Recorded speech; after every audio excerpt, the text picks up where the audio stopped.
sedang dikembangkan AI. Jadi pasien ini cukup foto melalui handphone, nanti dia udah bisa tahu foto giginya.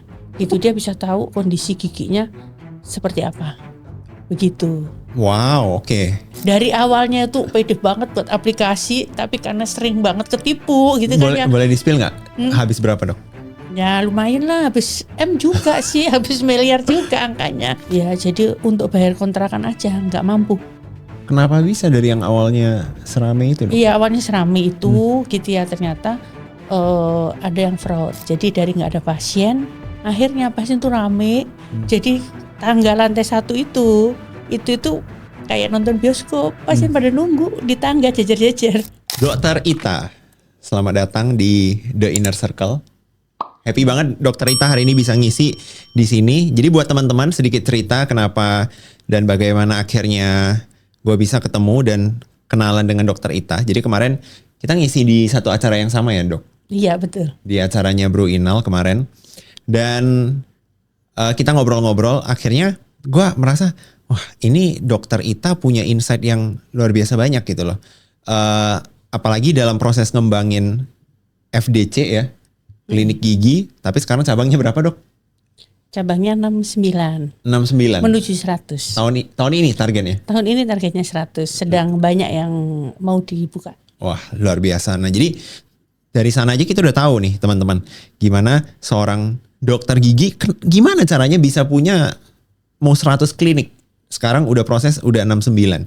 Nah, mungkin buat teman-teman di sini yang belum kenal Dokter Ita, boleh dikenalin sedikit nggak backgroundnya Dokter Ita? Oke, thank you ya, seneng banget ya bisa diundang di sini ya, ketemu sama teman-teman semua yang ada di sini ataupun di tempat lain ya.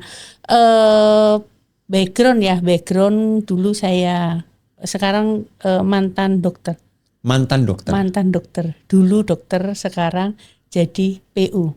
Apa itu? Yaitu pembantu umum. Oke. Membantu dokter bertemu dengan pasiennya. Wah. Jadi dulu kuliahnya memang di FKG gitu ya, di Erlangga, kemudian melanjutin S2-nya di UI. Gitu. Terus akhirnya ya udah menikah dan menetap di Jakarta. Ya terus melihat melihat tantangan yang ada di masyarakat. Ternyata ke dokter gigi itu menakutkan, mahal dan lama. Akhirnya terpanggil untuk bagaimana ya FDC hadir bisa menjadi solusi bahwa ke dokter gigi ternyata terjangkau, menyenangkan dan waktunya juga lebih cepat.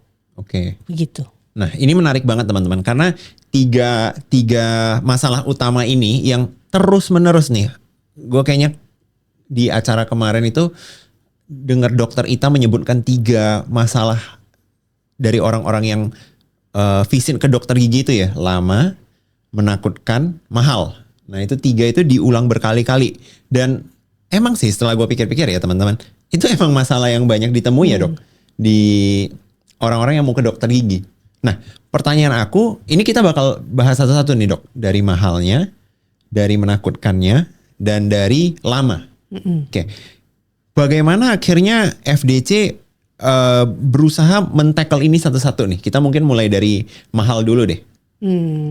Oke, ya. Mungkin kenapa FDC ini gimana ya harga itu terjangkau gitu ya. Sebenarnya dari dulu waktu kuliah sering mendengar pasien-pasien itu larinya ke tukang gigi, nggak mau ke dokter gigi. Bedanya tukang gigi dan dokter gigi itu apa, Dok? Mungkin kalau dokter gigi kan udah dibekali dengan ilmu kedokterannya. Oke. Begitu ya, sehingga akhirnya banyak pasien yang memilih ke tukang gigi dibandingkan ke dokter gigi. Kenapa? Karena ke tukang gigi itu jauh lebih murah daripada dokter gigi.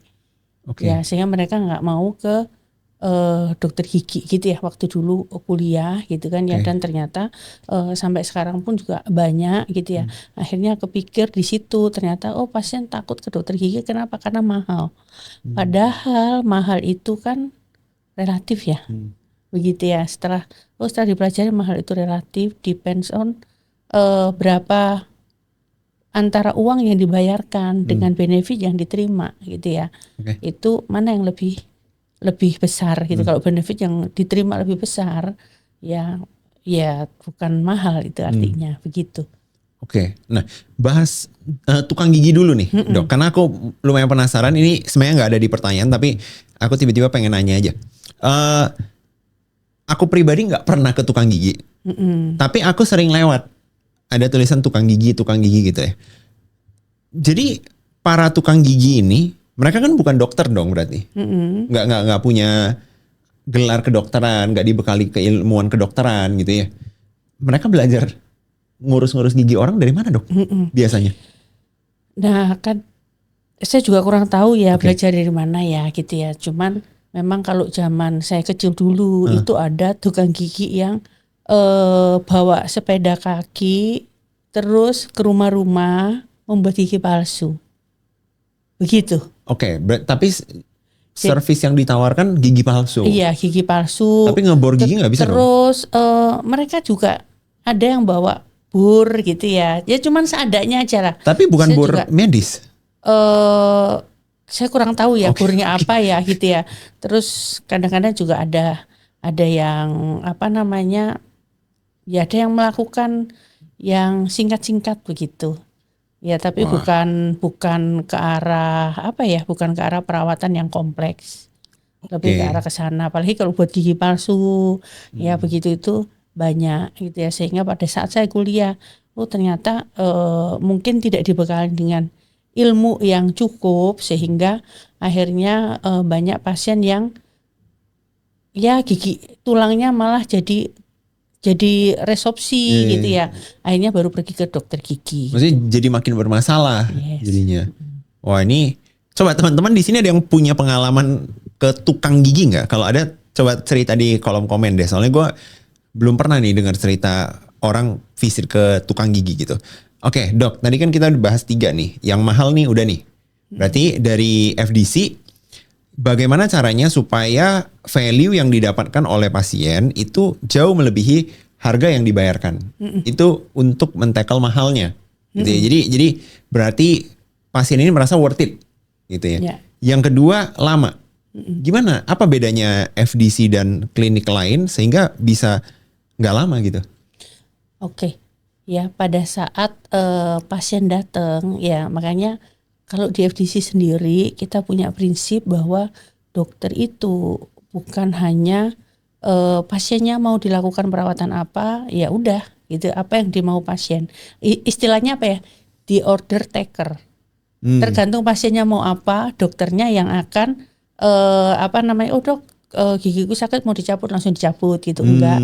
Tapi justru yang kita lakukan itu adalah dokter itu sebagai edukator. Ya mengedukasi gitu ya. Jadi contoh ketika datang, dicek semua giginya dengan kamera intraoral sehingga pasien juga makin yakin melihat bahwa ternyata kondisi giginya itu seperti ini. Terus diedukasi, diberikan pelayanan yang bagus gitu ya, ramah ya. Kemudian dari situ sehingga trust pasien terbentuk gitu ya.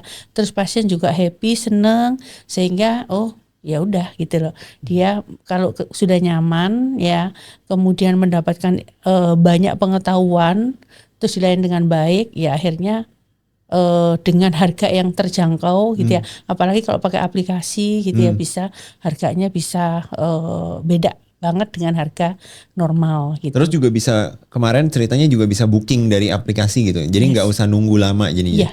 Jadi nggak usah nunggu lama, bisa langsung booking. Dan sekarang ini sedang dikembangkan AI. Jadi pasien ini cukup foto melalui handphone, nanti dia udah bisa tahu foto giginya. Gitu dia bisa tahu kondisi giginya seperti apa. Begitu. Wow, oke. Jadi ini menarik sih. Tinggal ke dokter ya, untuk pasti ya, kita ngomong AI ya nggak mungkin 100% tuh pasti benar gitu kan ya, tapi ya paling enggak dia sudah punya gambarannya seperti apa, sehingga nanti ketemu dengan dokter ya sudah, dia udah makin ternyata diagnosanya seperti ini dijelaskan. Wah, ini dari Kita udah bahas 2 nih, tapi udah ada banyak banget pertanyaan yang gue pengen tanyain ke Dokter Ita. Tadi ada soal AI juga, ngembangin aplikasi juga. Nah, tapi ada satu nih yang terakhir, yang bagian menakutkan. Karena memang banyak loh teman-teman aku yang menganggap pergi ke dokter gigi itu menakutkan. Bahkan dulu aku juga merasa menakutkan, Dok. Dan jujur sampai sekarang ada sedikit bagian dari diri aku yang kalau kebayang dokter gigi itu menakutkan gitu. Bagaimana FDC bikin klinik gigi atau visit ke dokter gigi itu menjadi sesuatu yang menyenangkan? Nah, berarti selamat. Apa ya, tuh? Kohleo ini artinya normal kalau takut ke dokter gigi. Oh, oke. Gitu ya. Kalau nggak takut nggak normal ya? Gitu ya. Nggak kayak gitu juga sih, gitu kan ya. Kenapa? Karena rata-rata memang waktu kecil tuh sering didoktrin, ya kan, wah dokter gigi menakutkan itu satu. Kemudian yang kedua terkait dengan alat-alatnya, suaranya aja juga udah menakutkan gitu kan ya. Kan ada suara gitu kan ya, nggak semua pasien itu seneng dengan suaranya. Nah, karena itu akhirnya kita buat satu klinik gitu ya, yang dimana dokternya pun di training hospitality. Gitu ya, jadi bagaimana menyambut pasien, bagaimana komunikasi dengan pasien. Nyatanya saat kita praktek ya, bukan lagi yang ditanya pasien tuh, oh IP-mu berapa? Ya, IP-nya berapa, dari lulusan mana gitu, tidak. Yang menarik lagi pada saat kita praktek, pasien tuh bertanya, pasien tuh pasti, oh dokternya enak apa enggak? Iya kan, enak apa enggak gitu kan ya. Nah, ini lebih ke arah skill komunikasinya seperti apa, menjelaskan ke pasien seperti apa, kemudian bagaimana gesturnya saat ketemu dengan pasien gitu ya. Nah, itu yang kita latih gitu kan ya kepada teman-teman dokter. Jadi sebelum dokter sampai ke klinik, kita buat standarisasi, di training dulu. Wow, oke. Jadi kita ada training centernya. Berarti training centernya di kantor kemarin nggak, Bu Dokter Ita? Di kantor kemarin iya, ada yang di klinik-klinik juga. Oh wow, gitu. oke. Berarti dipastikan supaya si para dokter gigi ini mereka tidak cuman punya skill ngerjainnya, tapi juga komunikasinya. Supaya pasien itu, karena kan ketakutan itu datang dari ketidaktahuannya kita, apa yang akan terjadi nih, kenapa suaranya begini. Tapi kalau kita dijelaskan kan jadinya lebih tenang ya? Ya, yang pasti pasien buat nyaman dulu. Ya, cari persamaan, kemudian dibentuk komunikasinya. Kalau pasiennya nyaman dan sudah trust, ya pasien happy aja. Wow, ini dari obrolan singkat ini aja ya teman-teman ya, sebenarnya kita bisa belajar banyak loh. Dalam artian gini, Dokter Ita dari awal membangun FDC itu udah tahu jelas problem yang banyak dihadapi oleh calon customer, yaitu 3 tadi, dan itu udah difokuskan ke sana, bagaimana supaya servisnya itu tidak mahal, tidak lama, dan tidak menakutkan. Kan gitu. Banyak sekali pengusaha itu punya brand, punya usaha, tapi bahkan nggak paham customernya butuh apa. Nah, itu yang sering terjadi sekarang sih, Dok. Nah, tapi aku penasaran nih, Dok. Dokter gigi itu kan banyak nih. Banyak dokter gigi yang memilih ya udah praktek sendiri, punya klinik sendiri, nggak kepikiran gitu loh untuk punya banyak klinik. Boleh diceritain nggak, Dok? Gimana cerita awalnya? Dan pasti kan Dokter Ita dulu mungkin pernah praktek sendiri juga, ngurus sendiri juga. Apa yang bikin kepikiran, oh aku pengen buka cabang kedua, ketiga, keempat, bahkan sampai sekarang mau punya 100 cabang gitu? Ya, mungkin ini berawal dulu ya dari awal ke Jakarta gitu kan ya. Jadi awalnya dulu kan saya di Surabaya gitu ya. Di Surabaya sudah enak nih, sudah ada dulu bisnis fotokopian, terus jadi asisten dosen juga gitu ya. Asisten dokter untuk praktek gitu-gitu, sehingga dari situ sebenarnya income itu udah bagus gitu kan ya. Karena kalau bisnis fotokopian ya dulu sih penghasilan saya sebagai mahasiswa tahun 90-an itu sudah sekitar 5 juta. Gitu ya. UMR masih berapa ratus ribu. Begitu.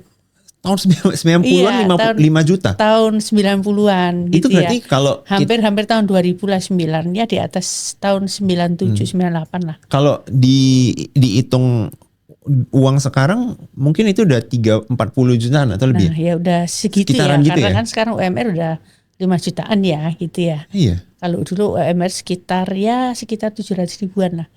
Wow. begitu. Oke. Jadi di situ waktu itu berawal dari saat kuliah gitu ya, kan zaman dulu dokter itu diktatnya banyak banget gitu kan ya, fotokopi. Akhirnya saya pergi ke koperasi untuk fotokopi. Dan yang menarik lagi itu adalah ketika ketika customernya banyak, petugas fotokopinya ini jutek karena kan banyak banget nih kerjaannya gitu kan. Kemudian mahal, kemudian ngantri. Nah, saya dari jauh ngamatin gitu kan ya. Aduh, gimana ya teman-teman ini dapat fotokopian murah, cepat dan dilayani dengan senyuman. Nah, dari situ akhirnya saya kepikiran untuk bisnis fotokopi, tapi tanpa modal. Ya. Oke, gimana caranya? Tanpa modal. Jadi caranya ya udah saya pinjam diktatnya dosen-dosen. Kebayang nggak, satu hari aja udah berapa mata kuliah. Terus kalau ngasih kan OHP ya zaman dulu ya. OHP itu kan berlembar-lembar, saya bawa ke tukang fotokopian. Ya, Mas, aku mau fotokopi ya. Sehari aku kasih 5.000 sampai 10.000.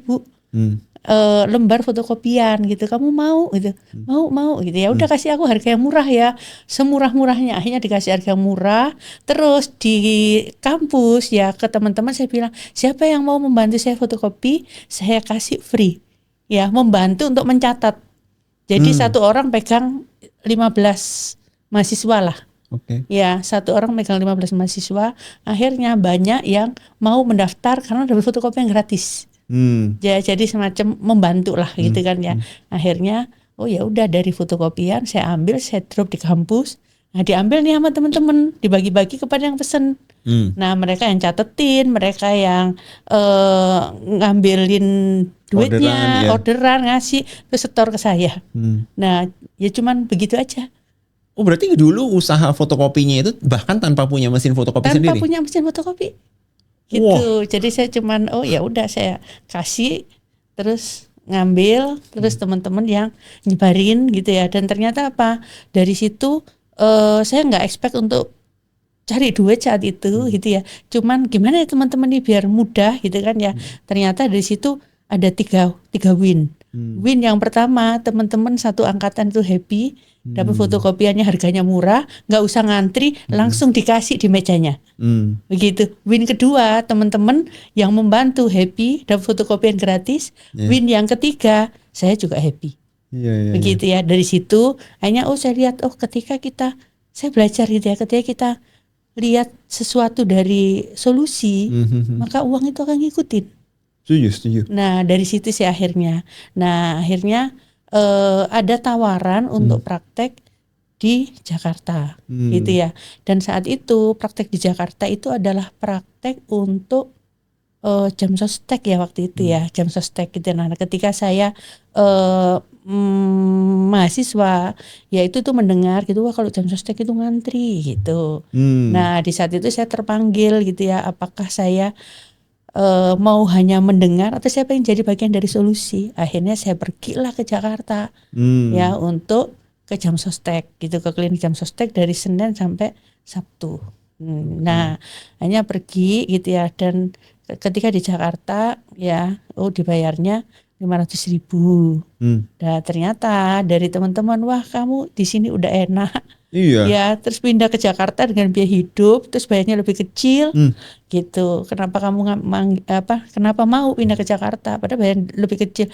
Ya kalau 500.000 mah di Surabaya juga gampang lah, begitu ya. Tapi enggak, saya pengen jadi bagian dari solusi. Begitu. Ya, akhirnya saya pindah ke Jakarta ke klinik jam sostek, dan ternyata klinik itu baru banget ditambahin ada dokternya, kayak ditempatkan di pojokan belakang gitu kan ya.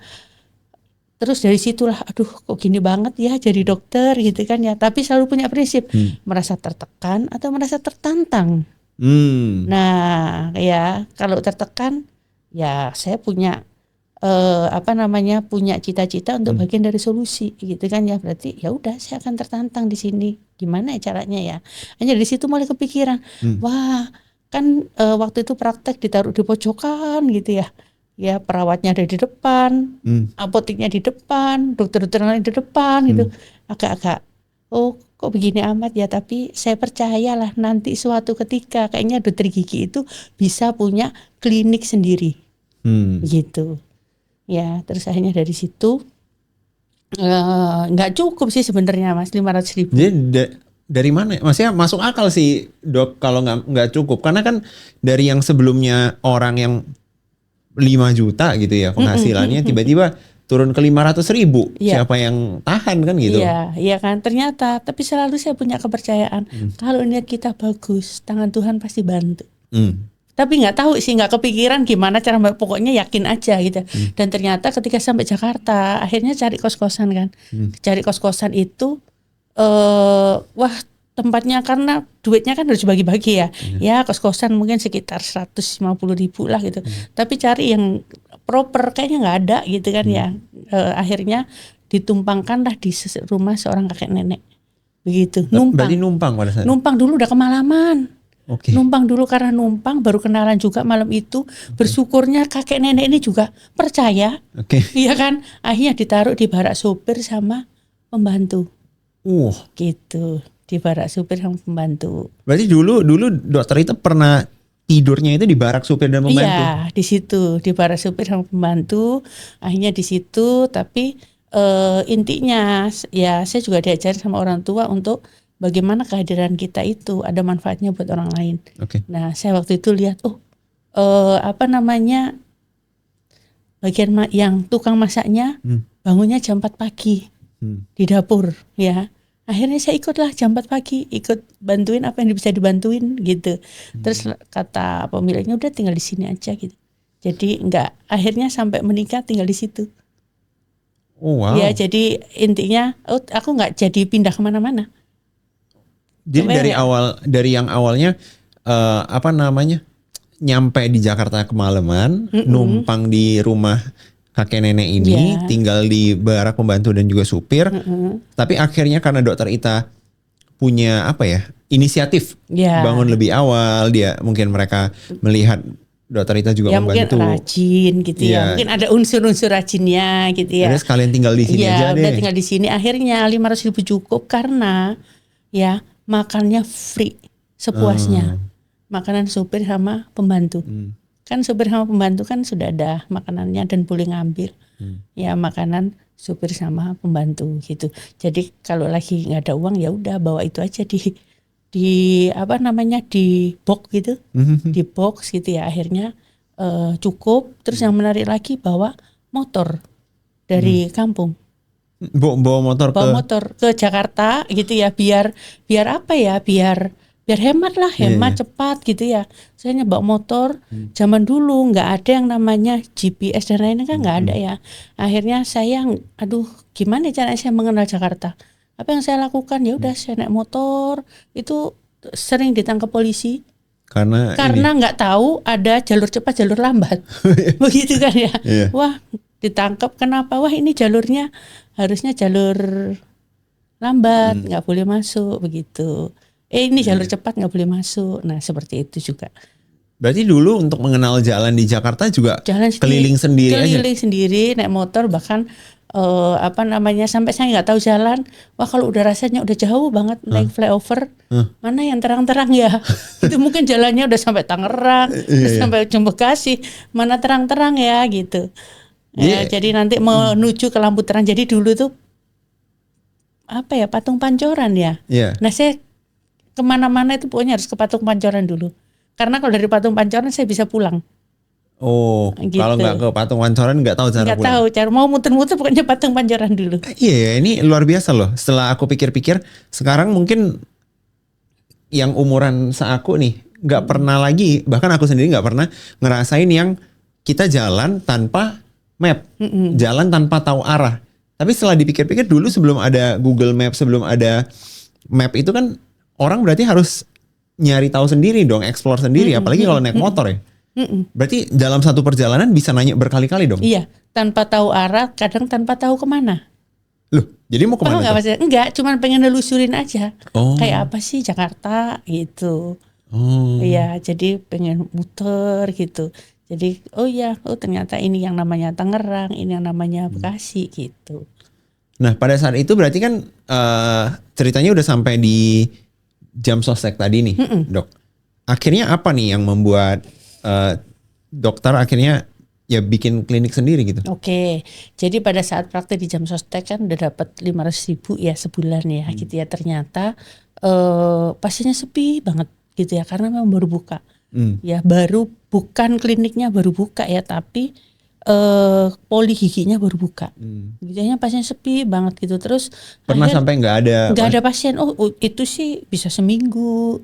Oh gitu. Iya, Jadi bisa seminggu nggak ada datang ke pasien, sana, baru ketemu diem ada doang. iya diem doang. Paling baca buku kan zaman dulu jarang ada nggak seperti sekarang ya gitu. Paling baca buku gitu kan ya. Terus dari situ akhirnya saya dipanggil lagi sama ownernya. Ya kayaknya kan pasiennya sepi gitu ya. Jadi bayarannya per pasien aja ya. Jadi per pasien itu dihitung satu pasien 10.000. Waduh. Ya jadi dari 500.000 jadi 200.000 sebulan gitu kan ya. Karena memang dihitungnya kalau yang sebelumnya kan nggak ada pasien 500.000 gitu ya. Yang sekarang karena sepi akhirnya dibuat per pasien, satu pasien 10.000 gitu. Jadi dari 500.000 turun jadi 200.000 ya. Ya sudah gitu ya, dijalanin aja gitu sampai teman saya udah rame tuh gitu ya. Wah nggak sesuai sama perjanjian gini-gini gitu. Udah kamu keluar aja. Oh enggak, saya mau tetap di sini karena saya pengen bagian dari solusi untuk pasien-pasien Jam Sostek gitu ya.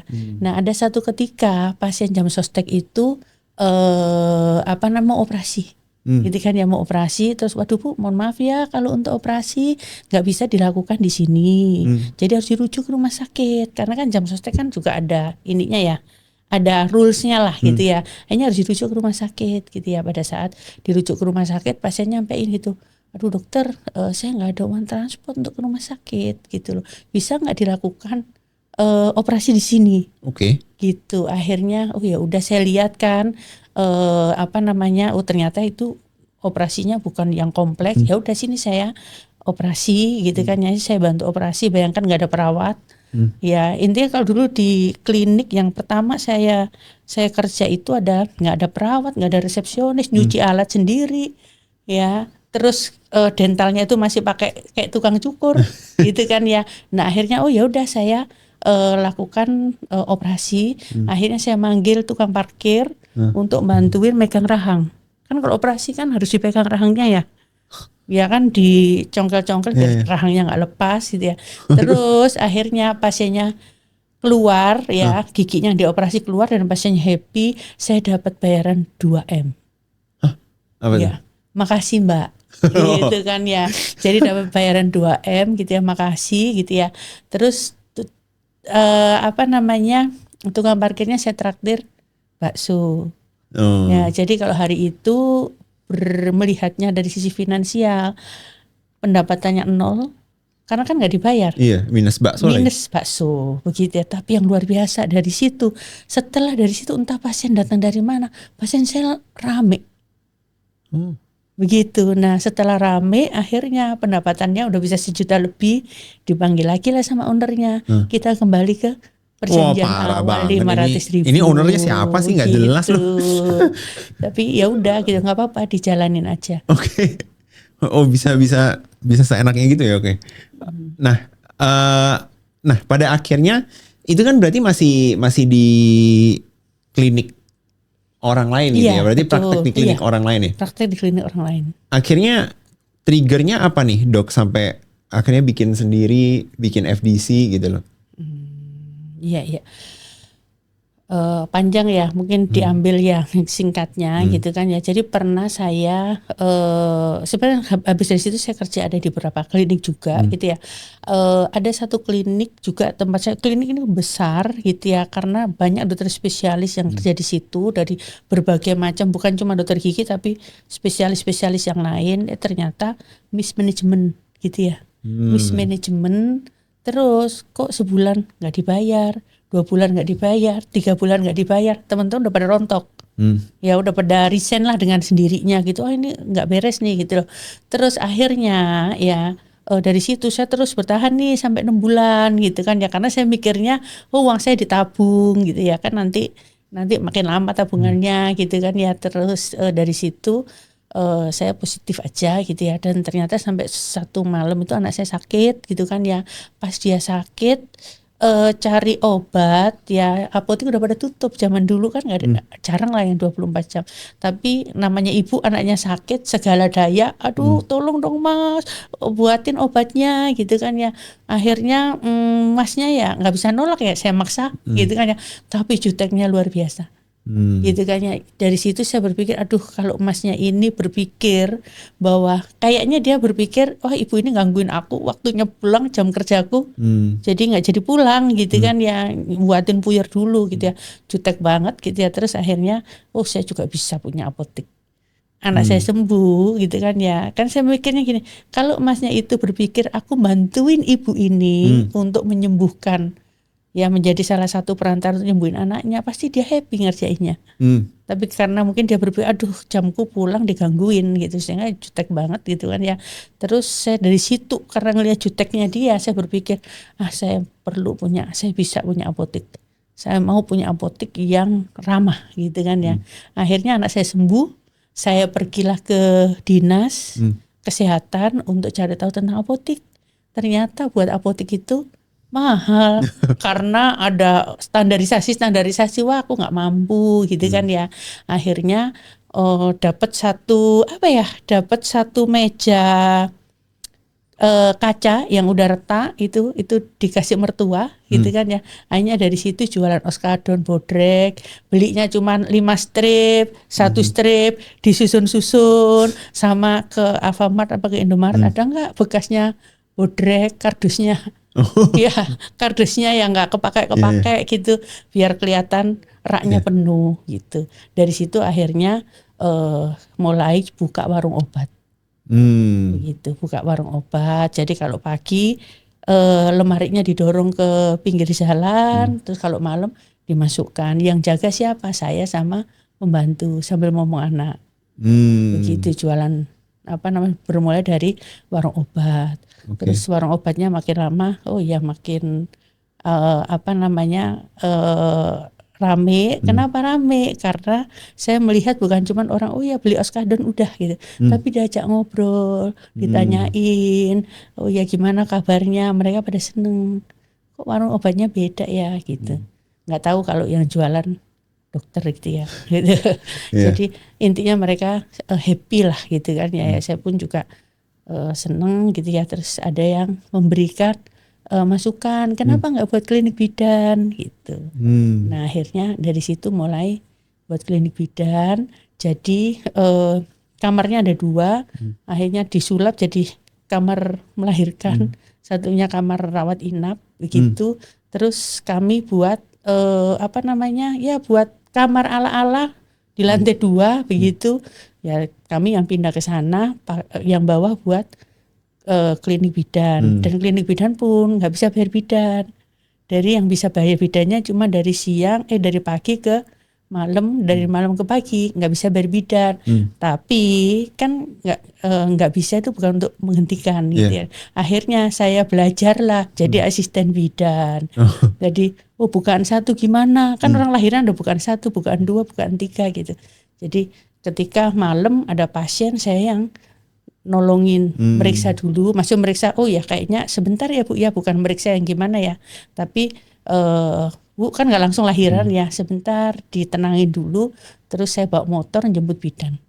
Wow. Gitu. Wah ini kelihatan banget sih teman-teman cerita dari kegigihannya itu loh. Jadi kayak mau buka apotek tapi nggak punya rak. Akhirnya pakai rak yang kacanya udah pecah dulu. Nggak punya modal ya. Iya, gitu supaya kelihatan, supaya stoknya ada, pakai kardus bekas, kardus kosong gitu kan, kardus kosong. Terus stripnya 5 tapi yang penting kelihatan banyak gitu ya. Kelihatan banyak, terus kelihatan penuh. Yang bidan ini juga akhirnya jadi belajar jadi asisten bidan. Oke, tapi akhirnya gimana nyambung ke FDC balik nih, Dok? Dari situ kan akhirnya ya udah lama-lama dari situ akhirnya ya udah bisa lah buat apotek gitu kan ya. Terus apoteknya lantai 1, terus lantai 2-nya itu buat praktek ya, praktek dokter gigi gitu kan ya. Ya mulai dari situ, tadi awalnya itu pasiennya sama ya, nggak ada pasiennya gitu kan ya. Lama-lama pasiennya banyak, akhirnya terbiasa gitu dari awalnya pulang jam 9, jam 10, lama-lama pulang jadi wanita tengah malam, lama-lama wanita dini hari, pulangnya jam 1, jam 2 pagi setiap hari gitu ya. Datanglah teman saya bilang, perasaan kamu sekolahnya biasa-biasa aja, kok pasienmu banyak? Ya udah sini lihat aja, ya. Aku praktek. Kalau ada yang bagus, kamu ambil. Ya kalau menurutmu ada ilmunya bagus, kamu ambil. Kalau yang jelek, kamu buang. Ya silahkan lihat aja saya gitu. Oh gitu. Ya kan dia pengen tahu kan. Nah, tapi banyak loh orang itu malah kan ditutup-tutupin dong dok. Kan banyak orang itu yang jangan deh nanti dia niru aku gitu loh. Tapi malah dokter nggak takut mau ditiru ya ditiru aja gitu ya. Bahkan diundang untuk melihat. Ya karena kan itu permasalahan pas orang takut ke dokter gigi kan. Permasalahan jamak gitu kan, nggak mungkin juga saya menyelesaikan itu gitu ya. Maksudnya kan semuanya juga perlu kerjasama dengan ya udah ayo tanganku cuma 2, kalau menurutmu ada yang bagus diambil, kalau yang jelek buang gitu ya. Pasti kan ada yang nggak baiknya gitu, pasti ada baiknya gitu ya, biar nanti semakin banyak dokter-dokter yang bisa membuat pasien happy gitu kan ya. Harapannya begitu gitu. Akhirnya teman saya melihat gitu. Kalau saya kan mungkin ya karena ya memang kayak gini menurut saya sih biasa aja gitu ya. Pada saat teman saya melihat oh aku jadi tahu bedanya. Kamu kalau sama pasien itu kayak apa ya, nyapa, berasa kayak keluarga gitu. Jadi itu yang membuat pasien akhirnya rame gitu. Dan pasien kan zaman dulu kan nggak ada marketing ya. Yang adanya adalah ketok tular gitu ya, sehingga apa yang saya lakukan, saya itu menganggap bahwa pasien itu adalah satu pasti anugerah ya. Yang kedua itu ada pasien itu ada marketer yang mau kerja 24 jam tanpa dibayar.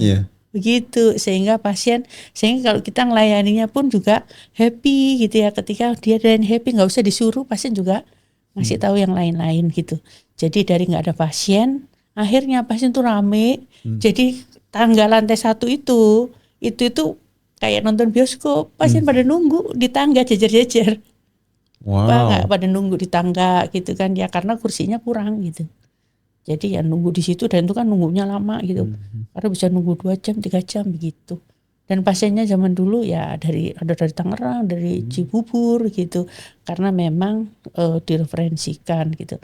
Akhirnya teman saya bilang gitu, oh ya udah aku ikut praktek aja deh, begitu. Akhirnya ikut praktek, dianya sepi, saya yang rame. Ya padahal dia pintar juga gitu kan ya. Wah kasihan gitu ya. Terus pas bukan karena saya yang gimana-gimana, tapi mungkin saya yang lebih awal. Ya pasien lebih kenal dengan saya gitu, tapi dianya sepi gitu. Terus ada lagi yang ya mau ikut, tapi yang lainnya sepi, sampai saya kurangin hari, ngantriknya di sayanya kan saya wah saya nggak akan berkembang, kasihan teman-teman gitu. Akhirnya saya putuskan untuk saya resign. Ya udah teman-teman aja yang praktek. Ya saya nggak usah praktek gitu, biar mau nggak mau kan pasiennya kan ke teman-teman gitu. Nah ternyata dari situ sih akhirnya ya udah di teman-teman yang praktek, saya enggak gitu ya. Tapi yang menarik tahun 2016 ya. Tahun 2016 itu kliniknya ini udah hidup segar mati tak mau. Ya jadi untuk bayar kontrakan aja nggak mampu. Kenapa bisa dari yang awalnya serame itu dok? Iya awalnya serame itu gitu ya, ternyata ada yang fraud. Begitu ada yang fraud, uangnya nggak distorin. Ya sampai saya tuh ke ibu kontrakan gitu ya, wah mohon maaf kami udah nggak mampu bayar kontrakan gitu ya, sehingga kami mau tutup gitu. Kata ibu kontrak rukonya itu bilang gitu ya, oh ini rame kok bisa sepi, rame gitu ya. Ternyata kita lakukan audit gitu ya udah dicari tahu kok bisa gitu, ternyata uangnya pada dibagi di klinik. Ya buat dokternya, buat perawatnya dibagi sendiri lah, intinya nggak disetorkan. Begitu. Jadi ya udah kliniknya rame tapi bayar kontrakan aja nggak mampu gitu. Nah dari situ akhirnya wah saya kesel banget ya. Ya udahlah nggak usah buka klinik gitu. Ya karena besar pasak daripada tiang, tutup aja. Ya udah, saya tutup. Oke. Tapi ternyata hati kecil saya baru dikasih ujian begitu aja sudah mau exit. Ya, katanya makin tua makin bermanfaat. Baru diuji begitu aja sudah nggak mau melanjutkan gitu ya.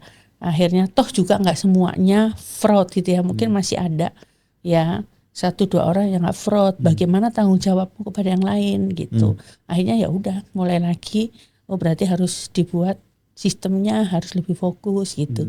Nah mulai tahun 2016 baru kita kembangkan. Dari sana baru kebentuk FDC ini dengan sistemnya ya? Ya baru dibuatin sistemnya.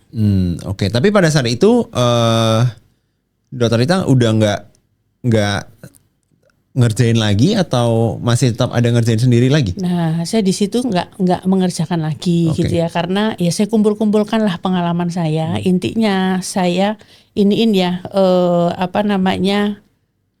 ya udah tujuannya apa nih gitu kan ya. Tujuannya adalah untuk menjadi bagian dari solusi. Ya itu saya kuatkan lagi tujuan dalam diri saya. Kenapa? Karena kalau tujuannya itu nggak kuat, ya akhirnya nggak mampu bayar kontrakan mau nyerah gitu kan ya. Tapi kalau tujuannya mau menjadi bagian solusi, mau ada apapun, masalah apapun gitu kan ya. Oh ya udah tujuannya belum nyampe, belum berhenti. Ya jadi dari situ tujuannya adalah 3 untuk menjadi bagian solusi. Akhirnya suami saya juga kerja gitu ya. Ya akhirnya resign, ya udah bangun itu bareng-bareng begitu. Oke. Untuk membangunnya. Boleh diceritain nggak Dok? Berarti kan ini cabang pertamanya FDC ini udah kebentuk nih. Di titik apa dan apa yang terjadi sehingga ekspansinya itu bisa tiba-tiba meluas gitu loh Dok? Karena kan kita tahu ya banyak orang itu buka klinik gigi misalnya 1, kepikiran bikin yang kedua aja nggak kepikiran gitu. Ini sampai bikin yang kedua, dari kedua bikin yang ke 10, dari 10 sekarang udah 6, 9 gitu loh. Apa triggernya pada saat itu? Jadi triggernya itu ini juga pengalaman ya. Pengalaman awalnya itu adalah cari praktek, tempat praktek gitu ya. Ditanyain oh ya pengalamannya apa, mana portofolio pekerjaannya dan lain-lain gitu kan ya. Sehingga akhirnya kalau kita belum punya portofolio mungkin ditempatkan di klinik yang seadanya gitu kan ya. Sehingga dokter-dokter yang baru, dulu saya ngalamin kalau baru lulus ya kadang cuman ya udah bagian asisten nggak dibayar. Ya gitu. Jadi asisten-asisten belajar-belajar dulu gitu kan ya. Sehingga cari tempat praktek itu sulit. Nah dari situ akhirnya saya di tahun 2016 saya harus jadi PU. Membantu umum, membantu pasien ketemu dokternya, membantu dokter ketemu pasiennya. Karena nyatanya pasien juga sulit untuk mencari dokter, ya kan? Ya satu sulit itu dalam artian ada ketakutan-ketakutan yang akhirnya membuat dia berhenti gitu kan ya. Oh nanti takut, harganya sekian, ininya sekian. Karena zaman dulu pasien-pasien itu sering, takut nanti tiba-tiba keluar bil sekian gitu ya. Ditambal diapain tiba-tiba keluar bil sekian gitu. Nah, bagaimana di klinik di FDC sendiri itu adalah semua harga perawatan itu semaksimal mungkin diusahakan untuk dijelaskan di awal. Ya, sehingga pasiennya juga paham mau ngambil perawatan atau mau gimana biayanya sekian begitu. Itu sih. Terus yang berikutnya lagi adalah biar teman-teman nggak ngerasain apa yang dulu saya rasakan. Cari tempat praktek ternyata nggak mudah. Gitu ya, bahkan dulu tahun 2000-an ya gitu ya. Itu saya tuh sampai melamar-lamar. Oh gitu. Iya, jadi zaman dulu tuh kayak dokter itu kan zaman dulu kan ya udah dokter itu tinggi gitu lah. Ya akhirnya karena baru lulus gitu ya, saya nyebarin CV, naruh-naruh gitu ya. Dan kalau klinik-klinik bagus untuk dokter-dokter yang baru gitu kan ya, nggak mau nerima gitu kan ya. Nah akhirnya bagaimana dokter-dokter yang baru lulus ini juga bisa mendapatkan tempat tempat praktek. Terus dokter-dokter bukan hanya yang baru lulus, dokter-dokter spesialis gitu ya. Sekarang sudah berkembang dokter spesialis, dokter-dokter yang senior juga bisa mendapatkan tempat praktek yang memang sudah terstandarisasi gitu ya. Begitu sih. Wow. Jadi Itu terus yang keduanya lagi kan dulu ditempatkan di gudang ya. Iya. Aduh, nggak usah ngerasain deh apa yang saya rasakan gitu. Sudah ada klinik yang tinggal istilahnya tinggal bawa badan gitu. Wow, oke. Gitu. Wah ini luar biasa banget sih. Jadi dari tadi ya yang aku notice nih dok, tiap hal yang dokter Ita kerjain itu kayak selalu ada purpose-nya yang memang dikejar. Seperti di awal itu ketika buka toko fotokopi tadi, jasa fotokopi tadi, goalsnya itu gimana supaya orang itu tidak ketemu tempat fotokopi yang mahal, lama, dan orangnya jutek gitu ya. Terus ketika ke Jakarta, tujuannya itu untuk menjadi bagian dari solusi. Terus ketika buka FDC, tujuannya itu supaya orang lain tidak merasakan hal yang sama seperti yang dokter Ita rasain di awal-awal. Nah, menurut aku ini hal yang jarang ya ada di banyak orang. Dan sering banget ketika orang nggak punya purpose itu, jadinya kayak kehilangan arah gitu dok.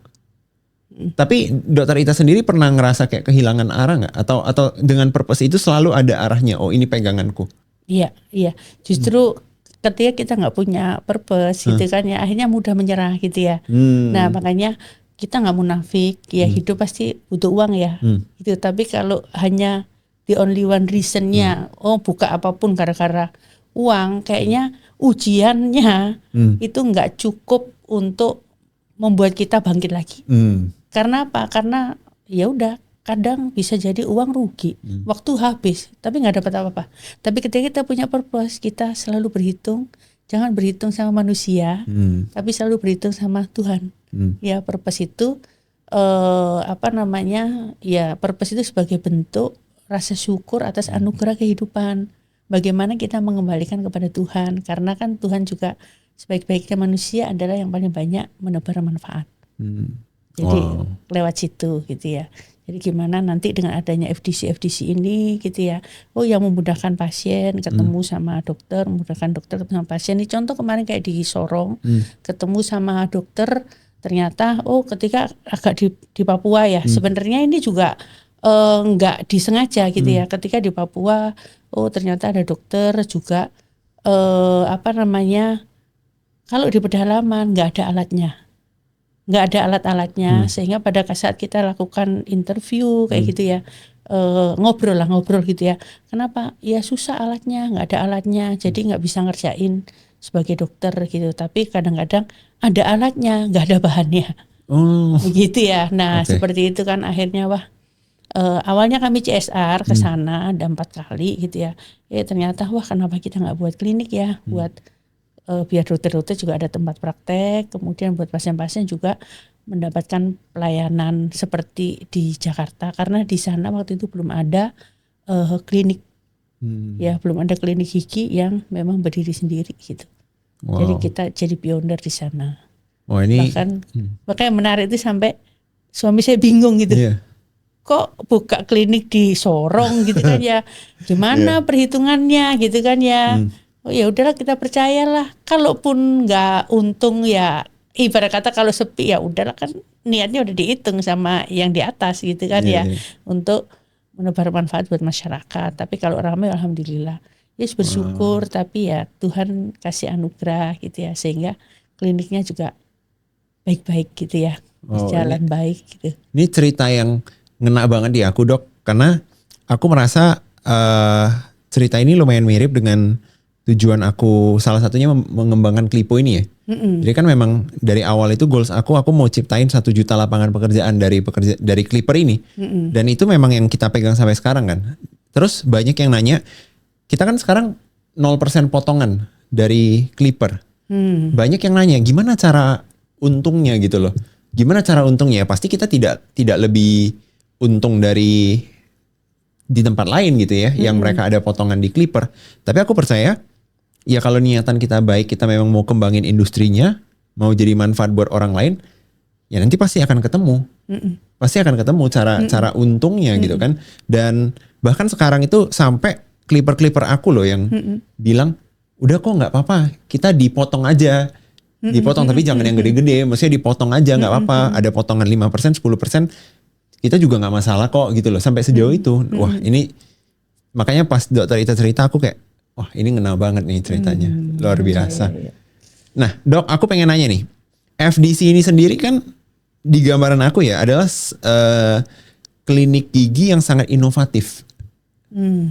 Banyak gebrakannya, dari buka cabangnya banyak, terus ada aplikasinya, ada AI-nya juga. Dan kemarin sampai bikin event super gede. Ini aku mau bahas satu-satu nih dok. Tadi kita udah bahas yang cabangnya banyak nih ya. Dari kenapanya. Yang kedua itu pengembangan aplikasi. Kenapa bisa kepikiran bikin aplikasi untuk klinik gigi? Nah itu sih. Itu dulu saya polos gitu kan ya. Jadi cuman zaman tahun 2017 ya. 2016 baru kita mulai ini mau dikembangin gitu kan ya. Ternyata tahun 2017 2018 itu kan baru ada Gojek gitu ya. Gojek kan lagi happening lah gitu ya. Saya cuma berpikir kalau abang ojol aja bisa di aplikasiin gitu. Berarti kan dokter gigi bisa ya gitu. Karena mungkin dari sisi pendidikan ya itu juga mumpunin lah gitu. Akhirnya saya kepikir berarti go dentist lah gitu. Paham nggak kan Gojek, berarti go dentist gitu. Akhirnya berpikir bisa nih di aplikasi. Akhirnya kita riset lah gitu ya. Cari sampai ke luar negeri. Tapi nggak jadi dipakai dong nama go dentisnya nggak dong? Nggak dipakai. Intinya konsepnya seperti itu gitu ya. Terus cari ke luar negeri, cari kemana ya gitu ya. Kan kita belajar di Traveloka, belajar di Gojek gitu ya. Seamless kan ininya aplikasinya. Ternyata sampai cari-cari ke luar negeri itu ternyata aplikasinya itu masih kita mesti diiyain dulu di sana gitu. Jadi nunggu respon. Nggak yang real time. Oke. Begitu kan ya, sampai waktu itu sampai cari di India ada 300 klinik cabangnya. Gitu kan ya, sampai kita chat gitu kan ya, ternyata nunggu respon dulu jadi nggak real time. Wah kayaknya bukan ini deh yang kita mau gitu ya.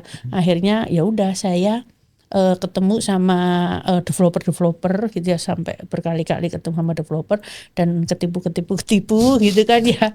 Ya udah habis. Dari awalnya tuh pede banget buat aplikasi, tapi karena sering banget ketipu gitu kan ya. Boleh di-spill nggak? Habis berapa dok? Ya lumayan lah, habis M juga sih, habis miliar juga angkanya. Begitu. Itu cuma untuk bagian ketipunya? Iya, karena ketipunya sering banget gitu ya. Mungkin ketipunya satu proyek berapa ratus juta gitu ya. Tapi kan ketipunya berkali-kali gitu. M-nya itu cuman bagian ketipunya?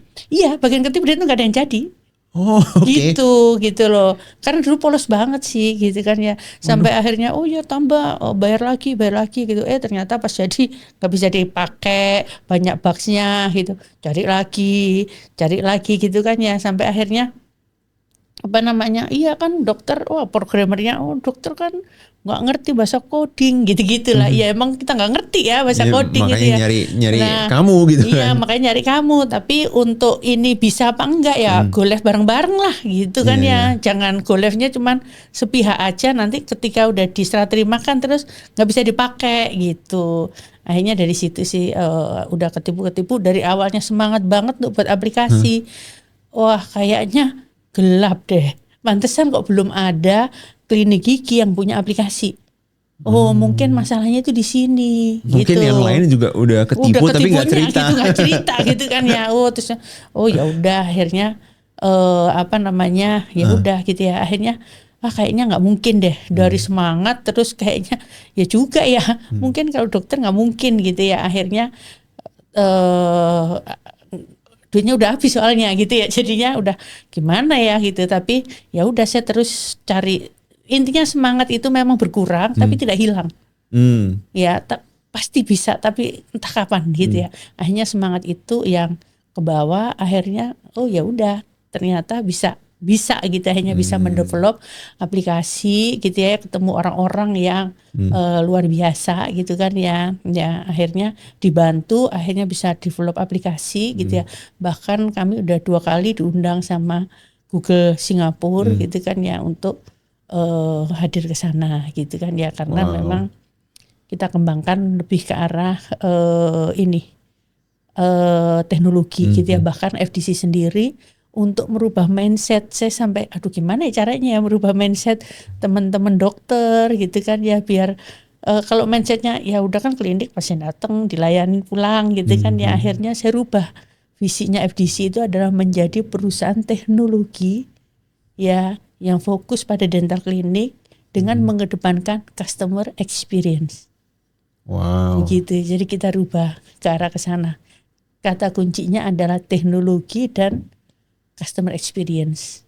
Wow. Nah, sehingga semuanya juga ayo karena kan merubah dari manual ke teknologi ini kan challenge tersendiri gitu loh. Apalagi kalau udah profesor, udah apa namanya, udah dokter-dokter yang mungkin spesialis yang usianya juga udah di atas 40, kadang-kadang kan untuk menggunakan teknologi juga jadi satu perubahan habit kan juga perlu gitu dilatih gitu.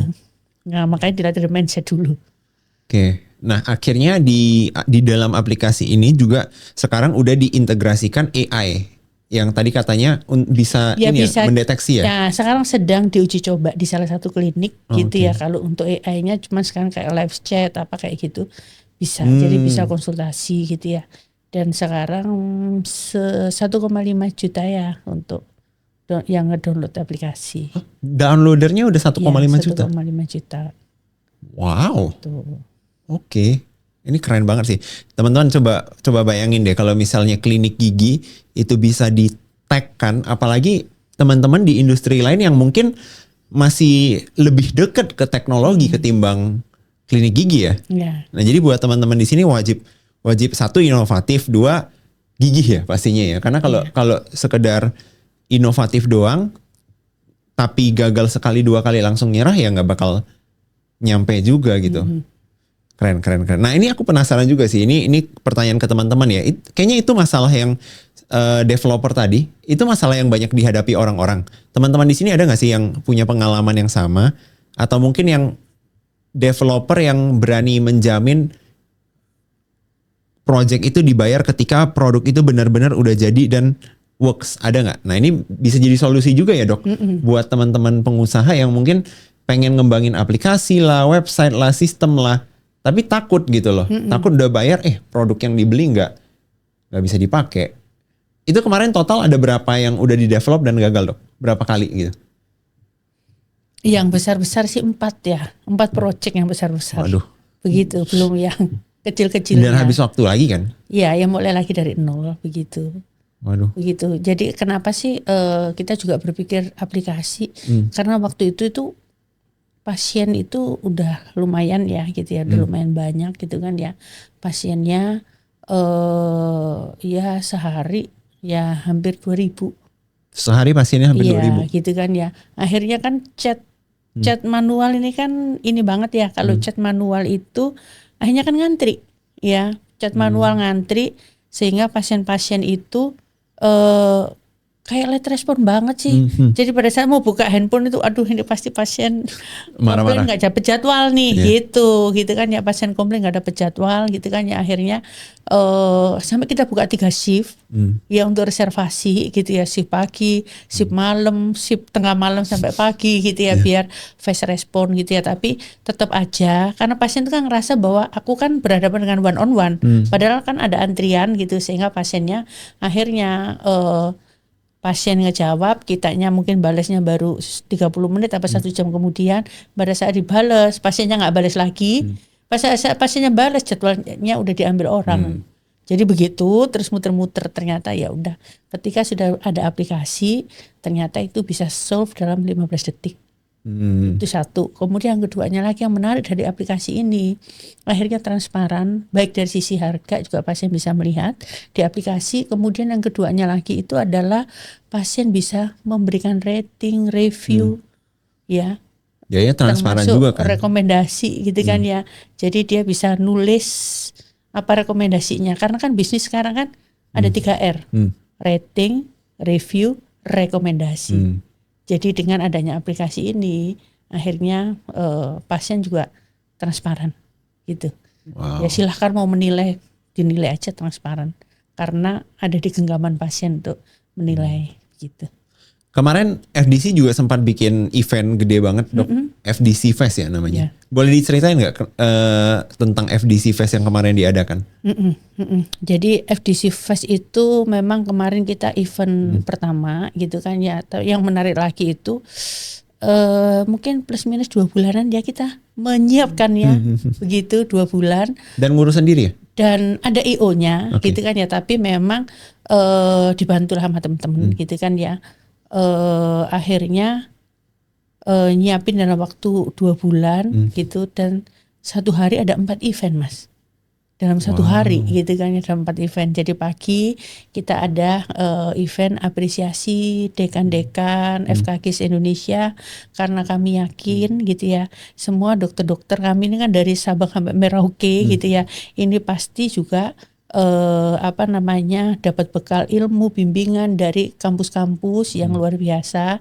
Nggak lepas dari peran kampus-kampus, untuk itu kita memberikan apresiasi gitu kan ya kepada dekan-dekan. Kemudian siangnya itu kami melakukan CSR kepada drivernya Bluebird di GBK Senayan gitu ya. Kita kumpulkan, kita kita berikan apresiasi gitu kan ya, kita berikan CSR sembako, terus ya ada amplop-amplop rezeki gitu ya.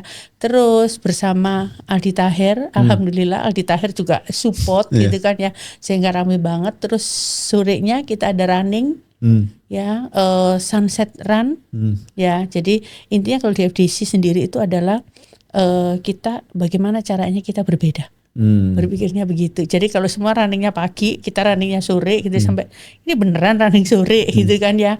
Terus disambut sama malamnya sama konser gitu. Nah itu sebelum acara, wah udah banyak yang iniin deh gitu. Wah apa buat acara, ya intinya acaranya kok begitu, mana ada orang habis running terus mau konser gitu. Kan pada nggak mau ya, orang konser sendiri, running sendiri, buat sore lah apalah gitu. Banyak yang menyaksikan lah gitu kan ya. Tapi ya sudahlah, kita pengen menghibur, terus kita pengen juga, ini juga kan belum pernah ada ya dokter gigi, klinik gigi yang membuat acara di GBK Senayan gitu. Karena itu kan event di GBK Senayan kan biasanya event-event konser ya, prestige banget. Ya seperti itulah gitu. Akhirnya ya udah kita cobalah gitu. Akhirnya kita coba, dan ternyata ya udah banyak yang support gitu ya. Jadi sampai datengin siapa, ada teman-teman artis, ada Dewa, ada Mahalini, Rizky Febian, Tulus gitu ya. Ada di situ, bahkan ada Pak Tung Desemaringin juga gitu. Aku juga bisa untuk bantuin untuk ngisi gitu kan ya. Akhirnya ya udah campur-campur begitu sekalian gitu ya. Sebenarnya sekalian eventnya waktu itu ada pionir host to host dental klinik sama Edmedica. Jadi FDC itu pertama host to host dental klinik dengan asuransi Edmedica. Ya, jadi itu kan asuransi ini ya, dia terbesar ya sebagai agregator asuransi terbesar itu. Makanya kemarin tuh sekalian merayakan itu ya. Kemudian makanya didatangi sama Ibu Dian Arimbi ya, direktur utamanya. Kemudian lumayan banyak sih yang datang ya. Kemudian ada Pak Sigit pemilik Bluebird ya. Kemudian ada juga Pak Pak Salman Subakat pemilik Paragon gitu. Jadi banyak lah dapat support gitu kan ya dari situ. Terus ada juga kemarin apresiasi tentunya kepada teman-teman dokter yang sudah membersama FDC gitu. Karena FDC sampai hari ini bukan karena saya, tentunya karena teman-teman ya, karena tim yang luar biasa sama pasien-pasien gitu ya. Kemudian berikutnya lagi juga ada kita launching FDC Foundation gitu. Jadi acaranya padat banget sampai tengah malam. Wow, keren banget. Boleh kasih gambaran singkat nggak dok tentang FDC Foundation ini? Satu, kenapa dibentuk dan apa kegiatannya dari FDC Foundation? Jadi kalau FDC Foundation memang kita percaya gitu ya, ada satu prinsip yang kita pegang, yaitu adalah give and receive. Jadi bukan take and give, bukan give and take, tapi give and receive. Dan receive-nya jangan berharap dari yang kita give. Ya pasti receive-nya kita dapat dari mana ya, kita percaya receive-nya itu dari Tuhan. Begitu gitu ya. Semakin kita banyak memberi, semakin kita banyak menerima itu. Jadi itu sih sebenarnya udah lama banget gitu kan ya kita buat CSR gitu ya. Cuman memang kayak sporadis lah gitu ya. Sampai kemarin tahun 2020 ya, zamannya COVID ya, ternyata banyak mahasiswa yang terdampak. Begitu, zamannya COVID banyak mahasiswa yang terdampak, udah semester akhir, bahkan dokter tuh udah ada yang profesi, nggak bisa ngelanjutkan, ya bahkan sampai ada yang jadi SPG dulu, ya nggak bisa bayarin kuliah karena kan kuliah kalau ada jalur-jalurnya lah, kalau jalur mandiri gitu ya, ternyata bapaknya tulang punggung meninggal kayak gitu-gitulah, terus akhirnya nggak sanggup untuk membayar biaya sementara. Ya seperti itu yang kita bantu gitu kan ya, bahkan kita udah meluaskan bukan hanya untuk kedokteran gigi, tapi juga untuk perawat-perawat gitu kan ya, perawat gigi, tapi juga untuk ada yang dari teknik-teknik macam-macam sih gitu ya. Jadi ada yang dari sekolah bisnis juga ada yang dari teknik macam-macam lah gitu. Itu juga kita akhirnya kemarin kita sempat juga ada awardee-nya FDC gitu ya, itu kemarin menjadi lulusan terbaiknya di ITB gitu. Keren. Berarti bisa dibilang FDC Foundation ini banyak lebih berfokus itu lebih ke pendidikan ya? Iya, kita 3, yaitu yang pertama itu adalah pendidikan, karena kalau kita ingin merubah gitu ya kita percaya dengan pendidikan ya, merubah karakter, merubah masa depan dengan pendidikan, kemudian kesehatan. Jadi kita juga kayak kemarin itu kita datang ke mana, ke daerah-daerah yang memang sulit dijangkau oleh dokter, kita melakukan CSR di sana gitu. Seperti itu, bahkan sampai kemarin sempat ke Cipta Gelar di pedalaman Gunung Halimun gitu-gitu ya. Kita juga buat gitu ya. Kita ke Papua, ke NTT kayak gitu-gitu. Kita malah ke daerah-daerah yang memang sulit dijangkau, lebih ke arah ke sana. Nah, sekarang sedang kita siapkan ada satu kita siapkan unit-unit lainnya lah. Bus apa gitu ya. Kita buat biar mudah untuk menjangkau. Dibuatkan bus khusus untuk bisa CSR atau bisa untuk yang lainnya juga gitu. Jadi kesehatan, kemudian yang ketiga adalah sosial. Jadi sosial juga. Wah ini keren banget sih teman-teman. Yang aku tangkep dari tadi itu memang jelas ya kalau ketika kita itu berbisnis atau punya usaha gitu ya, tapi punya purpose yang jelas dan tujuannya itu baik. Ya tentunya banyak jalan yang akan dibukakan sendiri kayak yang tadi ya, give and receive. Jadi nggak berharap, biarkan datang sendiri gitu. Wah keren banget. Dok, ini mungkin pertanyaan terakhir sekalian closing statement dari Dr. Ita. Bagi dong satu tips atau kiat-kiat buat teman-teman di sini yang mereka pengen, mungkin nggak cuman usahanya itu nggak cuman untuk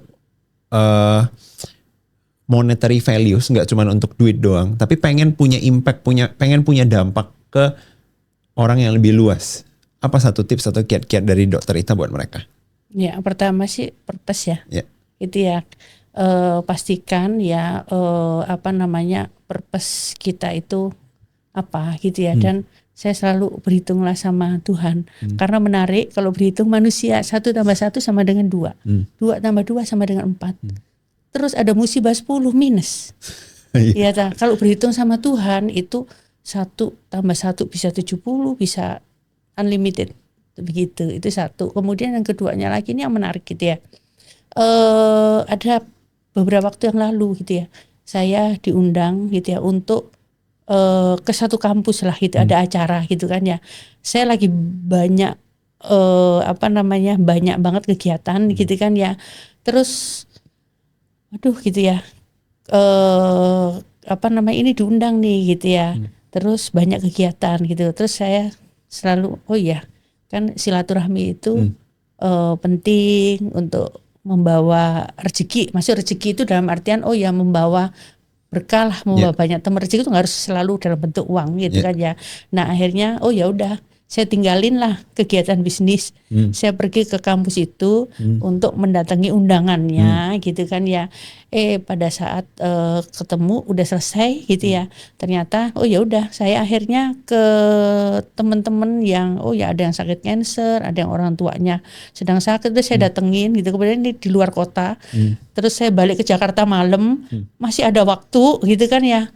Wah masih ada waktu ya, masih lama juga. Akhirnya apa? Setelah saya ketemu busuk-busuk yang sakit-sakit gitu kan ya.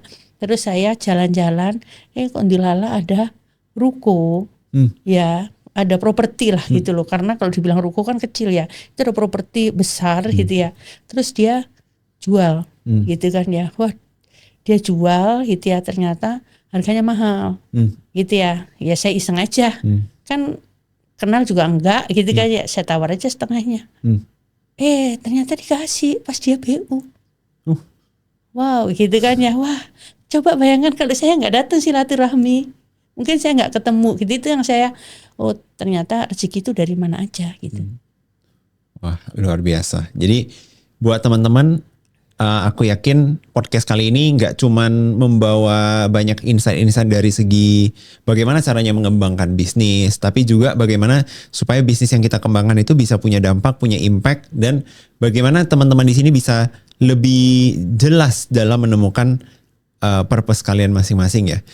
Terima kasih banget Dr. Ita hari ini udah hadir di sini. Buat teman-teman di sini yang mau nonton podcast lain dengan tamu sekeren Dr. Ita, pastikan udah subscribe channel ini. I'll see you on the next episode.